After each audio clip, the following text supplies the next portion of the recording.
So, jetzt gucken wir nach hinten. Oh, das Artbook. Soll Elex 2. Ist ja nach vorne gucken schon Soll nach fast. vorne gucken, da hast du auch wieder recht. Nee, wir wollen nach hinten gucken. Flashback. Ja. Flashback, Gedöns 2021.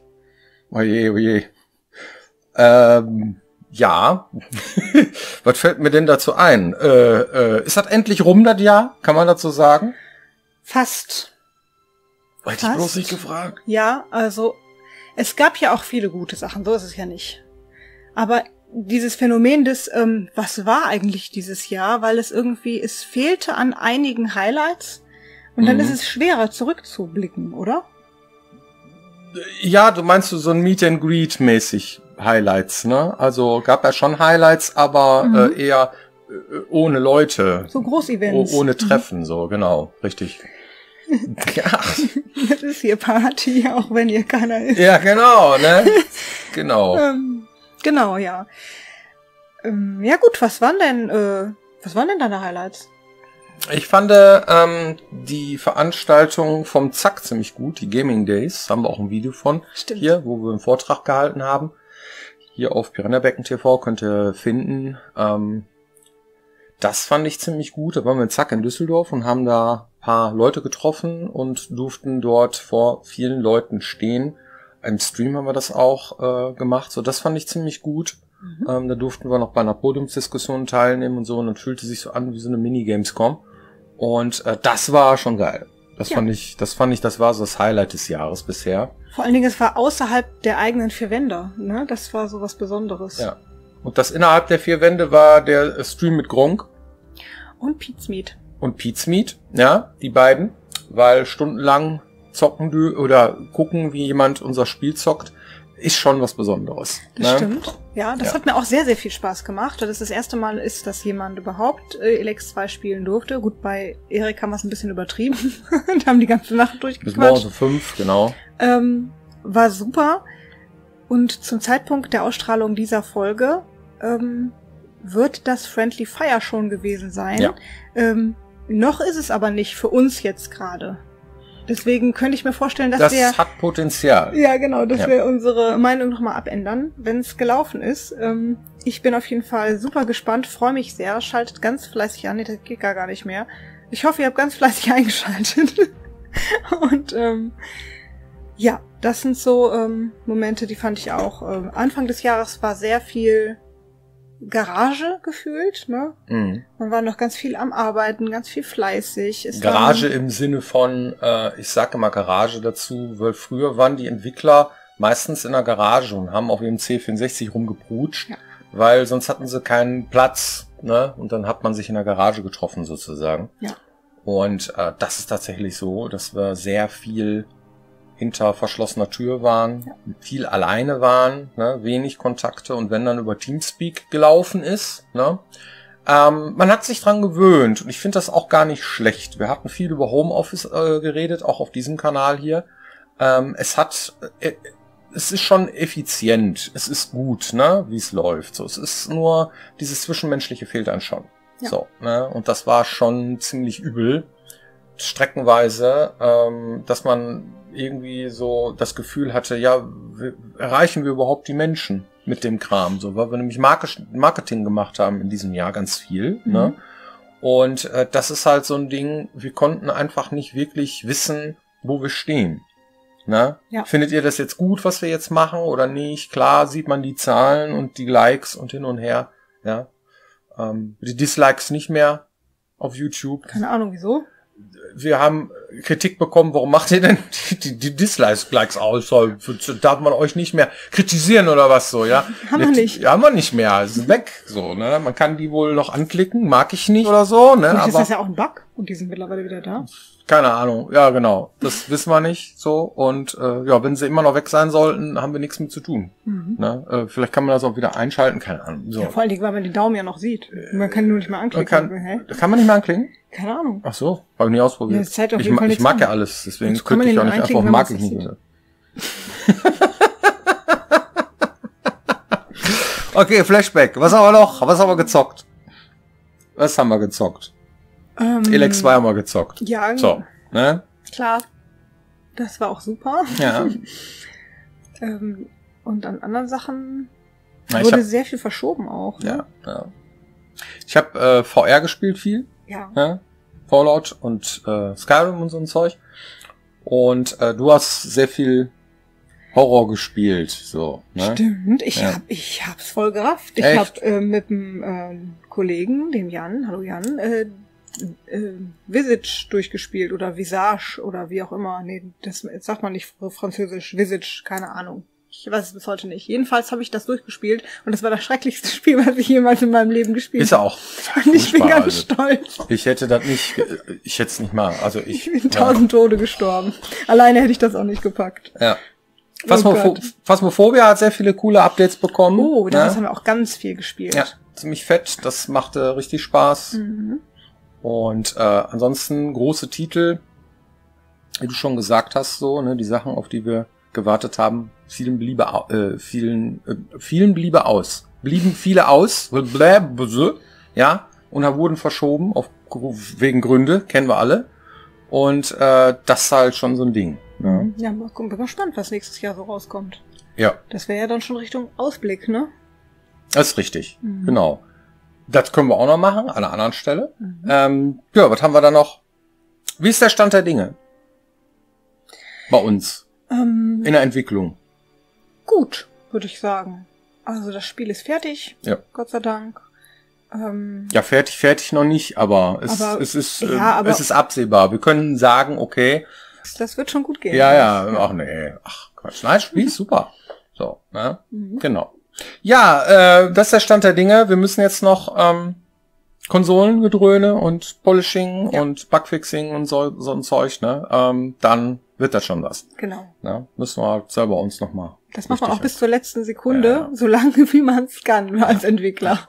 Mal gut, beim Bugfixen und so, was ja auch sehr viel gemacht wurde dieses Jahr, gehört ja auch mit hier rein. Da muss man immer aufpassen. Weil bei jedem Bugfix, den man macht oder man meint, man verbessert das Spiel, baust du von 5 Sachen, die du machst, ja, einen Klopper wieder ein. Das ist so eine Faustregel und die stimmt. Ist so. Egal wie lange du testest. Viele Leute haben gefragt, warum macht ihr denn jetzt nicht noch das und das Feature oder so? Und es ist so, sobald wir irgendwas verändern, müssen wir es eigentlich auch wieder nochmal testen, bevor wir es in die Schachtel packen. Weil wenn du jetzt irgendwie ein neues Feature einbaust oder irgendwas und das ist ungetestet, dann funktioniert es vielleicht nicht oder es macht irgendwas an einer Stelle kaputt, wo wir gar nicht mit rechnen oder sonst irgendwas Schlimmes passiert. Und deswegen ist das ganz heikel, zu so einem Zeitpunkt noch Mechaniken zu ändern zum Beispiel. Ich habe da eine total tolle Idee. Wir bauen noch irgendwas ein. Irgendwas total Blödes. Ich traue mich gar nicht, irgendwas Blödes jetzt zu erfinden, weil ne, dann ist er, hier, confirm. Nein, also ist schwierig. Vor allem auf die letzten 5 Minuten da noch irgendwie an der Basis zu rütteln, ist ziemlich, ne? Genau. Viele von euch haben es ja schon gesehen, wie es aussieht, ne? Und wie man es spielt und so. Und da gibt's halt ein paar Sachen, die kann man noch machen. Ja, könnt ihr dies noch ändern, könnt ihr das noch ändern? Ja, können wir. Aber es gibt auch Gründe, warum sie drin sind. Und ja, es kommt auch Feedback rein von Sachen, wo wir sagen, okay, das sieht irgendwie nicht so aus, wie es aussehen soll. Kümmert euch mal ein bisschen hier drum und da drum und hin und her. Und so, das machen wir auch. Genau. Ja.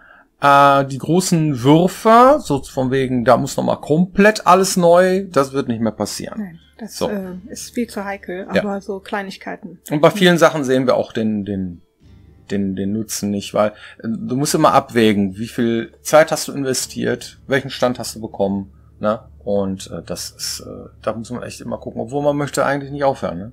Das ist halt immer so. Man Bild ist nie fertig, ne? Das wurschtelt man so lange, wie sie. Ja, und vor allen Dingen das Wichtigste an dem Spiel ist ja, macht es Spaß. Habe ich Spaß damit? Bleibe ich dabei? Ist das etwas, was so jetzt gerade cool ist?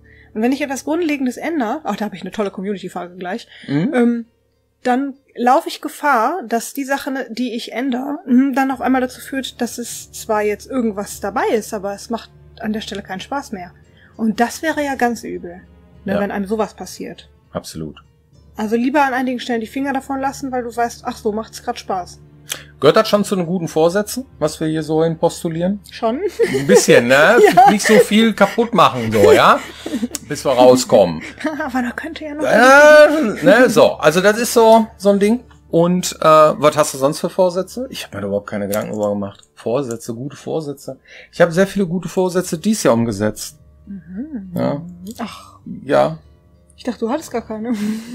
hat sich so ergeben. Ich habe irgendwann 100 Kilo gewogen. Ja, konnte mir nicht richtig die Schuhe zumachen. Ah ja, stimmt. Mhm. Das, Jetzt wiege ich 83. Das war schon viel dieses Jahr. Ne? ja, doch. Das musste sein. Da hatte ich die Schnauze voll. Ne? Ja, so Sachen, Ja. das stimmt. Ja.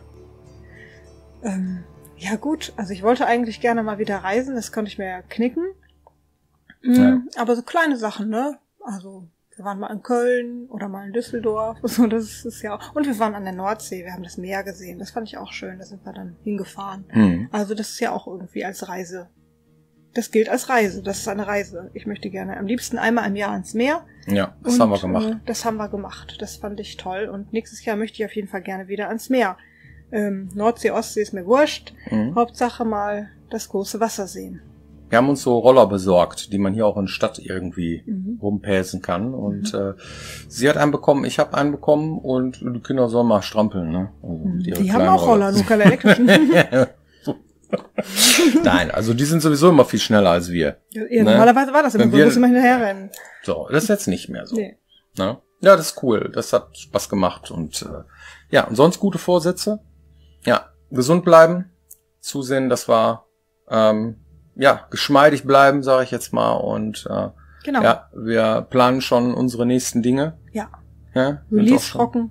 Release rocken so und wir sind schon richtig mit dem Kopf auch schon im nächsten Projekt. Das ist diese Übergangsphase, weil dieses so, ihr seid jetzt fertig, macht mal kräftig Urlaub. Diese Zeit gibt's ja nicht. Nein. Ne? Das ist man immer irgendwie im Übergang so und ab und zu, dann bricht man mal alles ab und sagt so, alle Baustellen sind jetzt einfach mal Pause und dann macht man mal ein bisschen Pause und über die Feiertage werden wir das auch machen. So, ne? Das ist bei uns in der Firma immer so. Das ist keine Zwangspause, aber es ist so, dass wir kollektiv tatsächlich zwischen Weihnachten und Neujahr keiner arbeitet. Das machen wir so. Das ist Tradition bei uns. Ja. Und erst Anfang nächsten Jahres sind wir dann wieder am Start und machen dann weiter.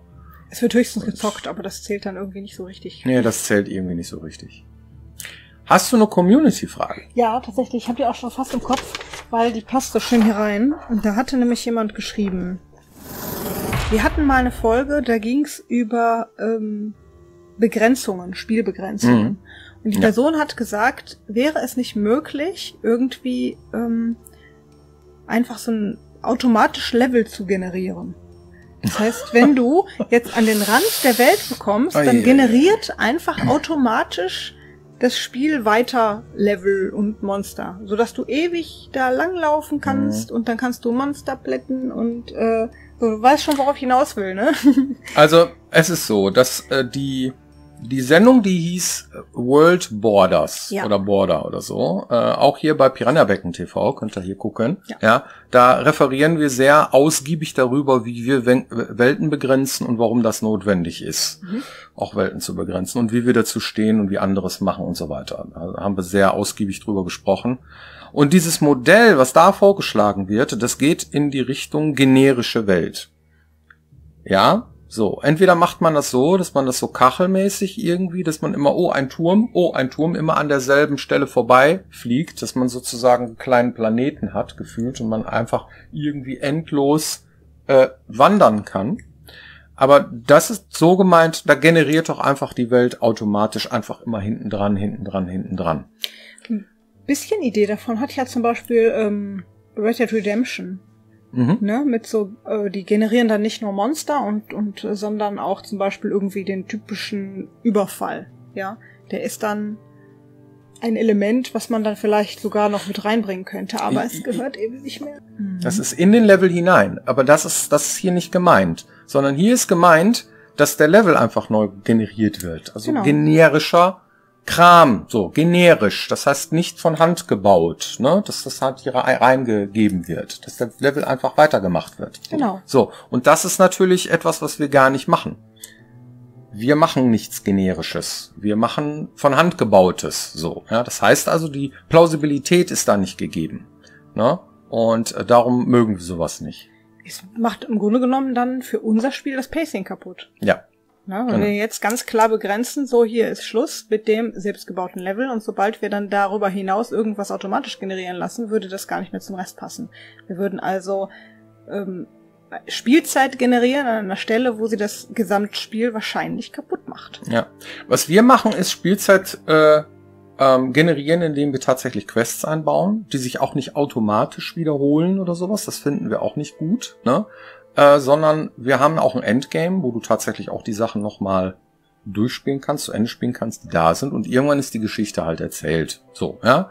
Trotzdem kannst du dich stundenlang da drin aufhalten und es gibt auch einen gewissen Respawn-Mechanismus von Monstern. Es gibt auch wieder ein Ende, je nachdem, wie du gespielt hast, ja. Was dann auch die entsprechende Welt wieder verändert und neu bevölkert und Dinge passieren und sowas, ja, das haben wir alles schon drin. Aber dieses generische, die Welt wird immer neu refreshed oder so, das passt einfach nicht zu unserem so Art Spiele zu machen. Genau. Gut, hoffentlich beantwortet das die Frage und ja, wir sehen uns hoffentlich nächste Woche wieder, wenn es heißt Piranha Byten TV. Ja. Macht's gut. Kommt gut ins neue Jahr. Ja.